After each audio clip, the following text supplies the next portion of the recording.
ఆంధ్ర ప్రజలు ఇక నుంచి యూపీఐస్ యూజ్ చేసి కరెంట్ బిల్ కట్టలేరు.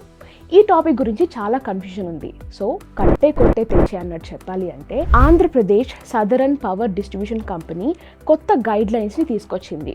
వీటి ప్రకారం యూపీఐ యాప్స్ అంటే గూగుల్ పే, ఫోన్పే లేదంటే పేటిఎం యూజ్ చేసి మనం కరెంట్ బిల్ కట్టలేం. మరి ఎలా కట్టాలి?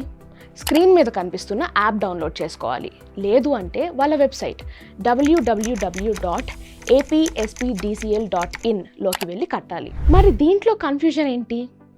యూపీఐ యాప్స్ వాడి కట్టొద్దు అన్నారే కానీ యూపీఐస్ వాడద్దు అని చెప్పలేదు. అంటే వీళ్ళ వెబ్సైట్ కానీ యాప్ కానీ డౌన్లోడ్ చేసుకుంటే ఆ యాప్ ఆర్ వెబ్సైటే మనల్ని డైరెక్ట్గా యూపీఐస్కి, నెట్ బ్యాంకింగ్కి, క్రెడిట్ కార్డ్కి, డెబిట్ కార్డ్కి ఆర్ వాలెట్స్కి మన కంఫర్టబుల్ ఆప్షన్కి రీడైరెక్ట్ చేస్తాయి. మరి అదేదో యూపీఐ యాప్స్ ద్వారానే పేమెంట్స్ ఉంచొచ్చు కదా అనుకుంటున్నారా? లేదండి. పవర్ డిస్ట్రిబ్యూషన్ కంపెనీస్కి పేమెంట్స్ని సెక్యూర్ చేయడానికి, పేమెంట్స్ని స్ట్రీమ్లైన్ చేయడానికి ఈ డెసిషన్ తీసుకొచ్చారు. ఈ ప్రాసెస్ మహా అయితే 3 నిమిషాలు ఎక్కువ పడుతుంది.